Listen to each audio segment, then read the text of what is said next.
This is an interesting question from Richard Browd. Sorry, Richard.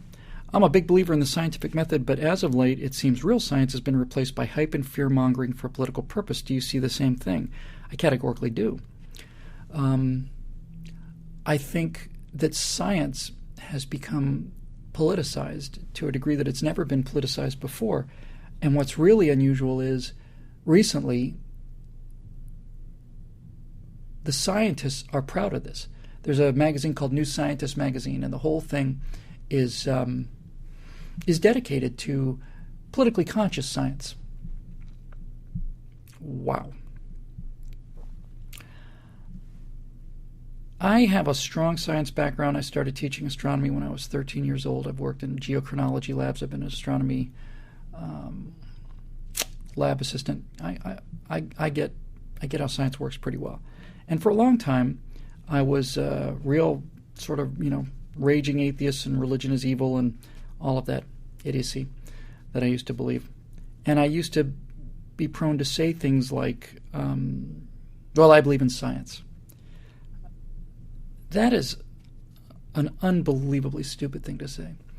Among many stupid things I used to say and think. Because I didn't think about them, by the way. I think I need to cut myself that break. I just never really thought about these things. I just parroted what other people were saying, and I never gave it any deep thought. And once I started giving it deep thought, I changed my mind.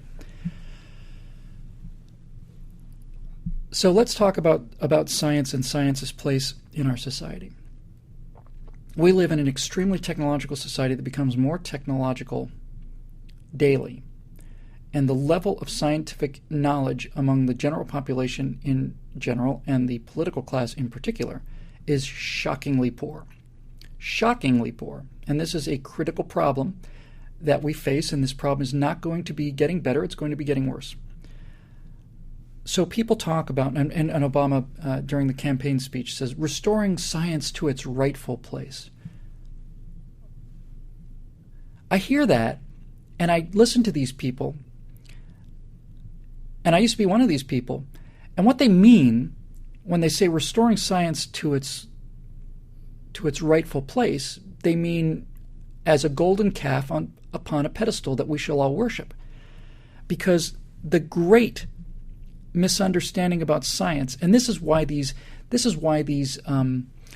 atheists, these radical atheists, who like to sound so intelligent. I don't believe in this imaginary friend in the sky and the flying spaghetti monster. All these guys are trying to show you how deep thinking they are. How deep thinking they are. You say, well, what do you believe? It's like, I believe in science. So science is your religion. No, science is... Yeah, first of all, it is their religion. But let's get to what science is.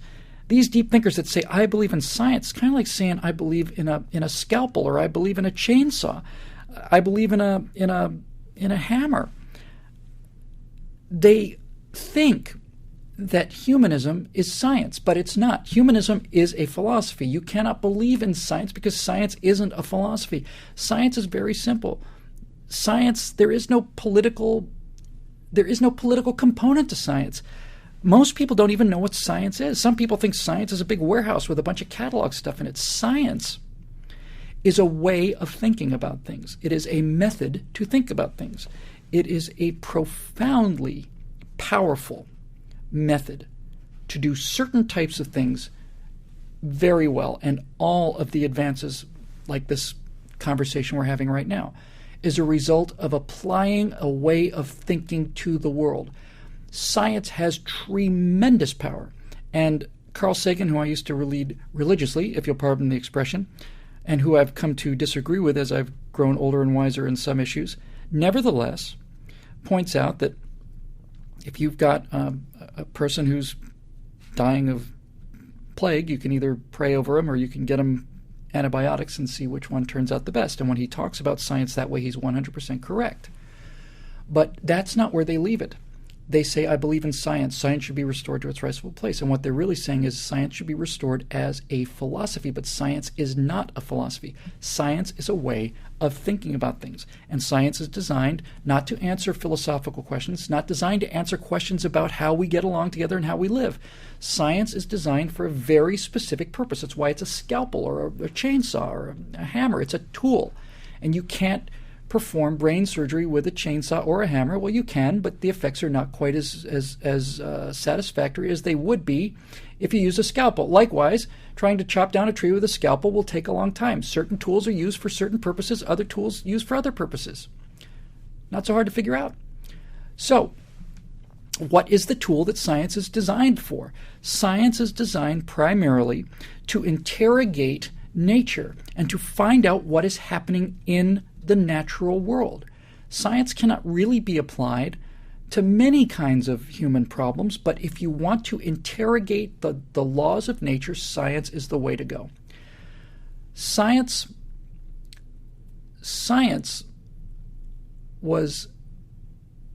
is simply this. It's a way to isolate variables out in the world and to pull as much as is humanly possible human blinders of preconceptions out of the way. So the essence of science is I observe a phenomenon. I take some notes. I record the details, and so I have some fair idea of what I'm actually watching. Then I come up with a hypothesis, an explanation, a potential explanation that might explain what I'm seeing. It's a mental creation. It's a theory. It's not even a theory yet. It's really a hypothesis. And then with my hypothesis, I will then think about what can I do as a test of my hypothesis. So what specific thing can I do so that if the experiment goes one way, it lends credence to what I believe, and if it goes the other way, it dismisses what I believe. Because that's really what you're trying to do. Most people think you're trying to prove your theory, but actually disproving a theory is very useful in science. So you construct an experiment, and one of the qualities of the experiment is that if you're pinging nature, this should be true anywhere in the world. It should be true in China, should be true in India, should be true 100 years ago, 2,000 years from now. Certain things should remain the same. So we construct experiments and we refine experiments, then we come at it from different ways, and if it turns out this is showing us something, let's try something else, and if that shows us the same kind of thing, chances are we're on the right track. And if it comes back mathematically, if the values come back in prediction, not just come back, but if they come back in the right measure and the right size, then you've got a strong indication that you've got something. So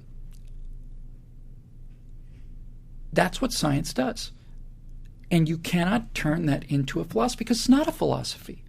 It's a way to find out things like the speed of light and how old a tree is and any number of other things.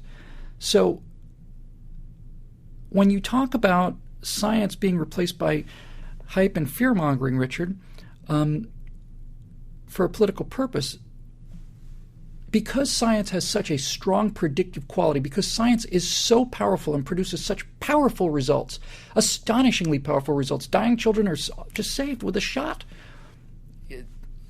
And we can talk to each other across time and space. Some of you are watching this live all around the country, conceivably all around the world. Some of you will be watching this on YouTube days, weeks, months, shall we say centuries and millennia after it's recorded, because this is, needless to say, timeless. It's a miracle. And that miracle is produced by this method of thinking about things, of isolating things and getting variables locked down and building theories upon theories and changing them and modifying all that stuff. But that's not a philosophy.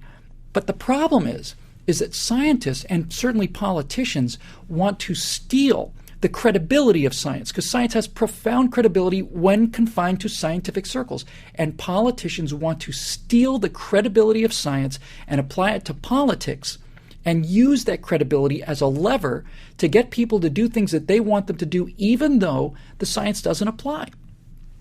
Global warming is the classic example, but a much more accessible example is this. You often see, especially liberals, with like these demotivational posters and stuff of Einstein. And Einstein apparently famous, so you'll see a picture of Einstein with the hair and the mustache and looking very brilliant, because he's simply the best mind that ever lived. There's no question he's the brightest guy that ever lived. Relativity, the secrets of the universe at the speed of light on the far side of the universe were determined by a young man in a patent office in Bern, Switzerland, with time on his hands. It's simply the greatest human intellectual achievement of all time. Of all time. But you will see people with a picture of Einstein, and it will say, "You cannot simultaneously prepare for and prevent war." Albert Einstein. Oh, well, Einstein said it, so it must be true. Why do we take Albert Einstein's opinion on politics? What does Albert Einstein know about politics?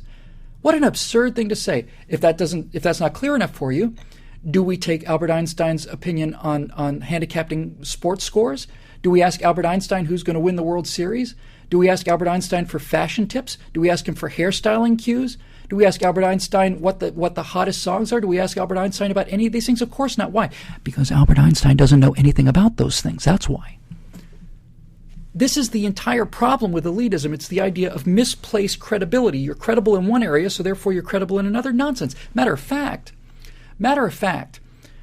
the more brilliant you get, when you become a historically brilliant guy like Einstein or any of these guys, somebody mentioned Tesla, all these guys, it's because their knowledge is so profoundly deep in one area that they've made a historical name for themselves, but that depth limits the width, right? So they're very, very good in very, very, very, very, very small, narrow little fields. Albert Einstein doesn't know anything about politics. You want to ask people whether or not they should prepare for war? Why don't you ask warriors? I'd be interested in what Ulysses Grant had to say about that, or George Patton, or Eisenhower. Those guys might have a profound insight into whether arming prevents or causes wars. But Albert Einstein, no.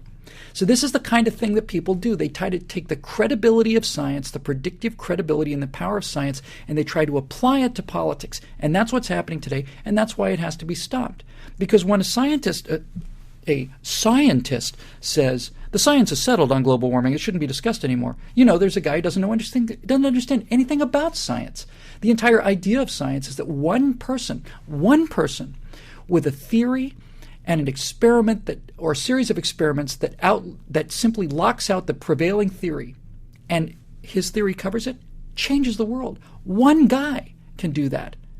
Relativity changed the foundational way we view things because the experimental evidence became so good over time that it became conventional wisdom because it was a better way to look at the universe than Newtonian physics.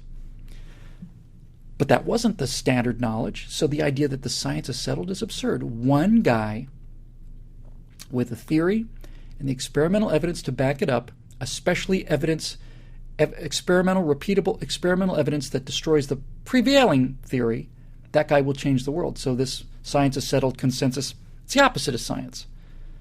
So don't let these people use that science bad on you. Scientists should be respected for people that make a scientific prediction within their own area of expertise. And you're in trouble when you have climate scientists talking about policy. They should never talk about policy. Once you hear a climate scientist talking about policy, that unholy alliance of these two things has already happened, and it's time to disregard what they're saying because their sociology is taking over their science. I'd have a lot more confidence in global warming if the people that were the strongest proponents of it, when asked what should we do about this, should say, I have nothing to say about what we should do about it. I'm just presenting data on climate change and temperature rises. These are my predictions for what the temperatures are going to be. Well, what do you think we ought to do? It's not my business to tell you what we're going to do. I'm not a politician. I don't know what we should do. I'm telling you that this is what we see in terms of the temperature change. That would be a lot more credible than we're seeing temperature rising, so we need to shut down capitalism. That's what happens when you mix science and politics. Let's see here.